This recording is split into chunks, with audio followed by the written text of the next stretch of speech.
There's a moment that happens in complete silence. No explosion, no tears, no dramatic confrontation, just a click, and everything changes forever.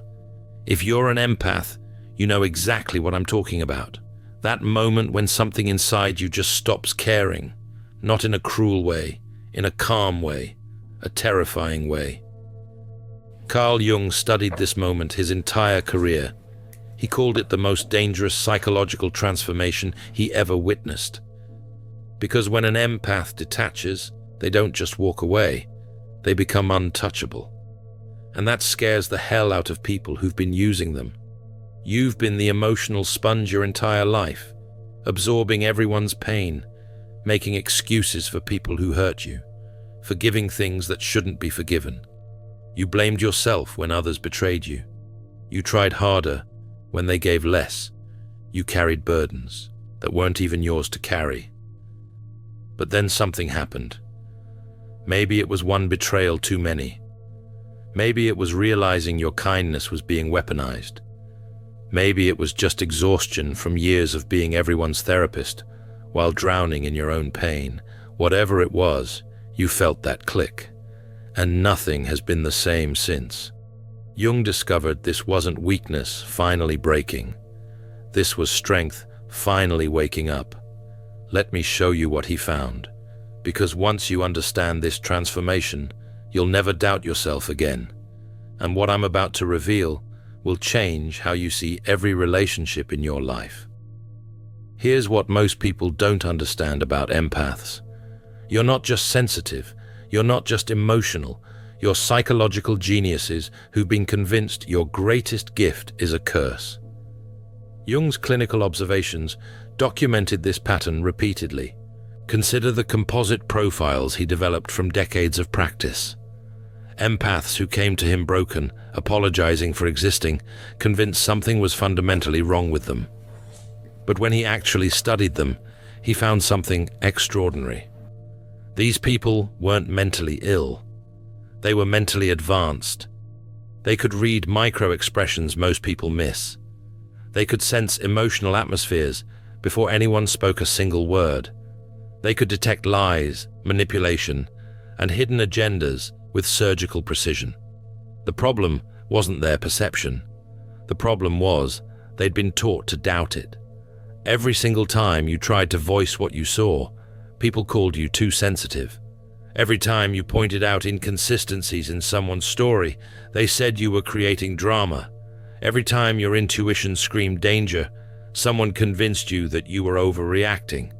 So you learned to silence yourself, to doubt your perceptions, to apologize for seeing what others couldn't or wouldn't see. But here's what Jung realized through his extensive therapeutic work. That truth you were silencing didn't disappear. It accumulated for years, for decades, building pressure like water behind a dam. Every ignored intuition, every dismissed observation, every time you convinced yourself you were wrong when you were actually right. All of it collecting in your unconscious mind, until one day something cracks, and when it does, the transformation is absolute. The transformation doesn't happen gradually. Jung documented this across his case studies and clinical observations. It happens in one explosive moment he called shadow integration under extreme duress. The trigger is always the same. Betrayal. Not just any betrayal. Betrayal by someone you completely trusted, someone you protected, someone you made endless excuses for, the person who knew exactly how much you cared and used it against you anyway. Let me give you a narrative illustration of how this typically unfolds. Perhaps you discovered infidelity after years of being called paranoid for noticing the signs. Maybe you found out about financial betrayal from someone you supported unconditionally. Maybe you realized emotional manipulation from the one person who swore they'd never hurt you. Whatever the specifics, the pattern Jung observed was identical across cases. You finally see that you ignored every warning sign your intuition gave you, and that realization breaks something fundamental inside you. Most people expect empaths to fall apart at this moment, to cry, to scream, to beg for explanations. Their abusers definitely expect that. They're prepared for emotional chaos. They've got their excuses ready, their manipulations lined up, their guilt trips loaded and aimed directly at your heart. But what happens instead makes everyone involved deeply uncomfortable. The empath becomes unnaturally calm. Jung described this phenomenon as the moment the victim realizes they've been playing chess while everyone else thought it was checkers. Because here's what nobody understood about you. While you were busy being the emotional shock absorber, you were also collecting data. Every lie they told, every pattern they repeated, every vulnerability they revealed when they thought you weren't paying attention, every time their story changed, every inconsistency between their words and actions. You weren't just enduring abuse, you were mapping it with perfect accuracy, storing it all in your highly perceptive mind, and you never said a word. Until now. This is where Jung's clinical documentation gets truly chilling, because in the composite profiles he studied, these empaths didn't attack, they didn't rage, they didn't become violent or cruel. They simply started speaking truth, cold, clinical, devastating truth. They revealed everything they'd observed, catalogued, and silently endured. Not with cruelty, with precision. Like a surgeon identifying each diseased organ before removing it. They weren't seeking revenge. They were seeking clarity. And in doing so, empaths aren't broken. They're alchemists in progress. The alchemist's path gives you drills, Jung-based boundaries, and 3 exclusive chapter videos to turn overwhelm into clarity. By Surreal Mind, 236-page downloadable ebook, in stock. Begin now at thesurrealmind.com. They exposed years of manipulation that others had convinced them didn't exist. The people who'd been using them suddenly felt naked, seen, understood in ways that terrified them. Because empaths don't just see your actions, they see your motivations, your insecurities, your deepest fears, the wounds you're trying to hide, the patterns you're not even conscious of yourself. And when they finally stop protecting you from that reflection, when they finally stop making excuses for your behavior, when they finally speak what they've always known, that's when you realize you never fooled them at all. They were just choosing to stay silent, and now they've chosen differently. Jung called this process shadow integration. The moment when someone stops denying the parts of themselves they were taught to hide. But here's what made this process so disturbing for Jung to observe in his clinical practice. The empath's shadow wasn't evil. It wasn't cruel. It wasn't even angry. It was their suppressed intelligence, their silenced intuition, their denied strength. All the parts they'd been told were too much, too intense, too threatening to others. The parts that made people uncomfortable because they revealed truths nobody wanted to acknowledge. When empaths integrate their shadow, they don't become dark. They become complete. They become people who can still feel everything but choose strategically what deserves their energy. They become individuals who can still care deeply, but refuse to care more about others than those others care about themselves. They become the most dangerous thing a manipulator can encounter. Someone who sees through them completely, but no longer needs anything from them. No validation, no approval, no relationship, nothing. The transformation is permanent. This is what terrified Jung most in his observations. These patients didn't cycle back into people-pleasing. They didn't apologize for their newfound boundaries. They didn't second-guess their perceptions anymore. They'd crossed a threshold that couldn't be uncrossed. Once you see clearly, you can't unsee. Once you trust your intuition completely, you can't go back to doubting it. Once you integrate your shadow, you can't return to the fragmented version of yourself that everyone found so easy to manipulate and control. Consider the typical trajectory Jung observed in his practice. These individuals rebuilt their entire lives within months. They left abusive relationships with strategic precision, not with drama, with clarity. They didn't scream or throw things or make scenes. They simply stated facts, established boundaries, and walked away. They cut contact with toxic family members without emotional theatrics, not with anger, with boundaries.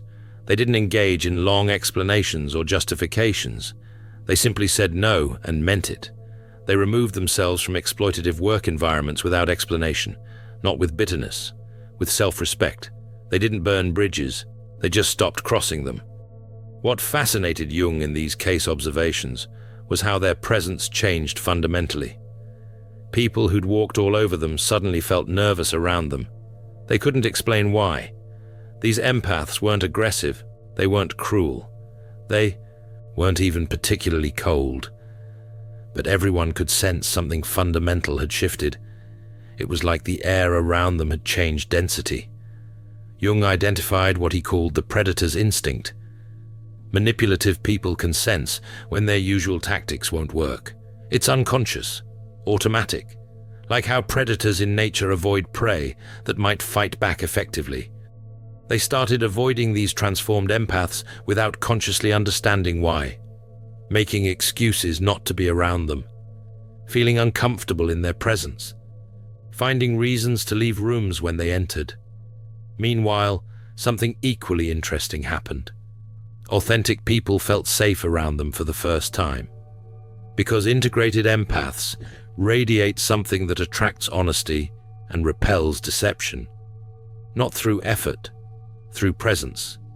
They become human lie detectors that manipulators instinctively avoid and honest people instinctively trust. Here's where Jung's research becomes deeply personal and revealing, because he recognized something in these transformation cases, something that mirrored his own psychological development. Jung himself was what we'd now call highly sensitive.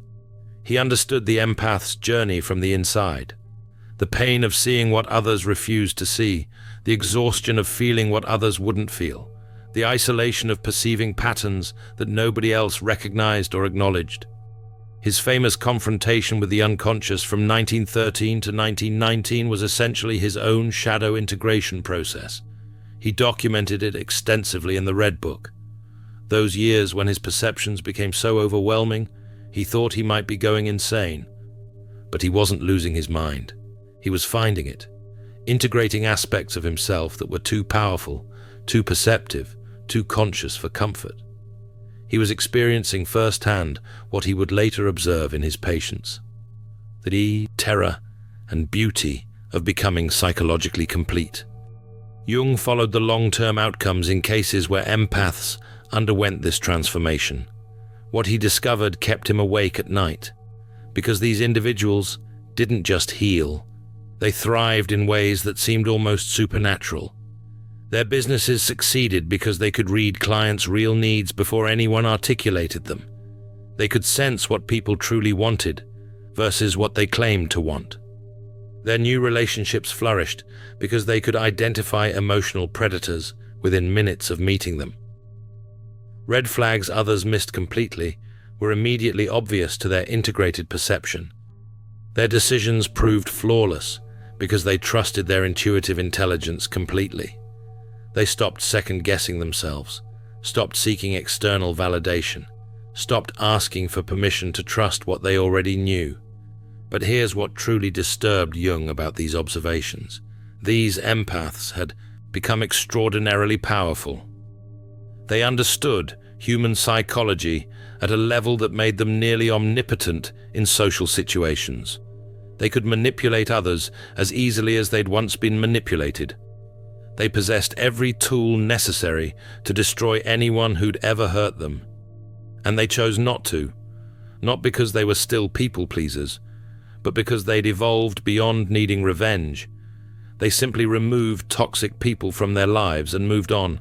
No drama, no explanation, no second chances, no closure conversations, just clean, surgical removal. This is what Jung meant when he said integrated empaths become psychologically invincible. You can't gaslight someone who trusts their perceptions absolutely. You can't manipulate someone who sees your emotional games before you fully form them. You can't break someone who's already been to the bottom and emerged stronger. The transformation doesn't make empaths lose their sensitivity, it makes them perfect at using it, which means they're also perfect at protecting themselves. They still feel everything. They just choose consciously what deserves their emotional investment. They still see everything. They just refuse to make excuses for what they observe. They still care deeply. They just direct that care toward people and situations worthy of it. This selective empathy is what makes them so powerful and so threatening to those who relied on their unconditional compassion. Jung documented through his clinical work how these transformations affected entire systems. Family dynamics collapsed when empaths stopped enabling dysfunction. Not because the empaths destroyed anything, but because they stopped being the load-bearing walls holding broken structures together. Alcoholic family members had to face their addictions without emotional dumping grounds. Depressed relatives needed to find other sources of validation. Manipulative siblings could no longer use them as psychological punching bags. The empaths didn't confront these people directly.